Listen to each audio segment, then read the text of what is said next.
Welcome to Flashback Friday.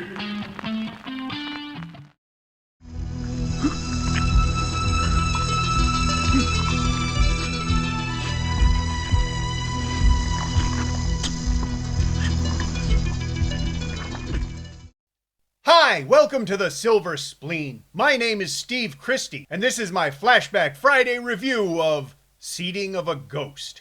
Released in 1983, Seeding of a Ghost was infamous for its shocking content. The Shaw brothers were trying desperately to get people in the cinemas to watch their movies, and so they took the idea of on-screen sex and violence to new highs, or lows. A taxi driver's wife cheats on him, but he loves her. When his wife gets raped and murdered, he wants revenge. The police think that he killed her.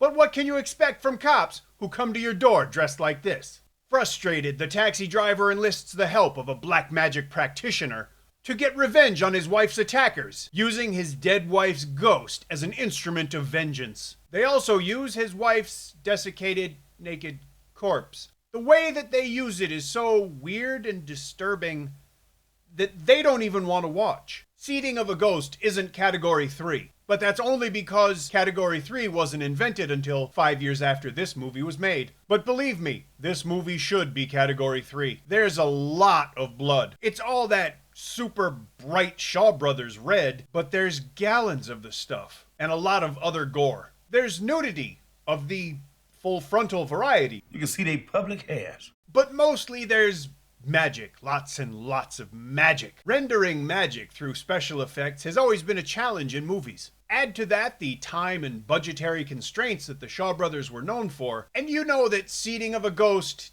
didn't make Rick Baker nervous. Even so, there's a lot to like here. The use of bright, vivid colors really does make up for the technical, budgetary, and frankly, visual shortcomings of some of these effects. The lighting, and especially the camera work, keep the movie higher on a quality scale than it really should be. More than once I found myself stopping to just admire the composition. Seeding of a Ghost also features some old school animation type special effects, like we've seen in Iceman Cometh or Magic Cop and other movies. They aren't necessarily convincing, although you have to ask yourself, do you really know what these kinds of things would look like?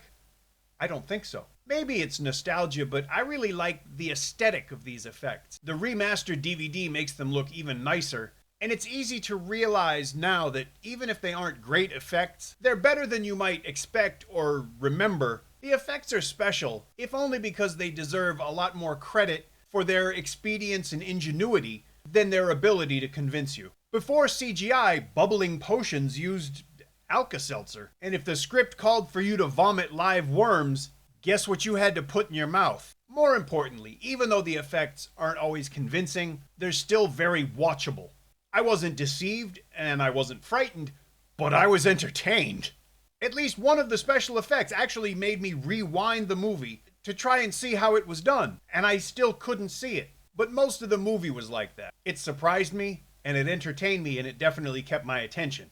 It also gets bonus points because I got to see the Taoist priest, bite his finger and use his own blood to write a charm. That never gets old to me. This subtitle made me laugh too, because it's spoken to a ghost. I really enjoyed Seeding of a Ghost because it surprised me so many times and it kept me constantly engaged. Although the effects aren't that great visually, sometimes their content is enough to impress you. I was genuinely shocked a few times. This movie goes so far past shameless, inappropriate exploitation that I even felt wrong for watching it, but in a good way. You know how some movies try to be transgressive and shocking? Seeding of a Ghost doesn't have to try. The story, like I said, is about a man taking revenge on the men who raped and murdered his wife. But I guess his wife's ghost has other plans, because she then goes after her boyfriend, and his wife, and their house guests. The last 15 minutes of Seeding of a Ghost is completely depraved, and you keep thinking it can't get any weirder than this.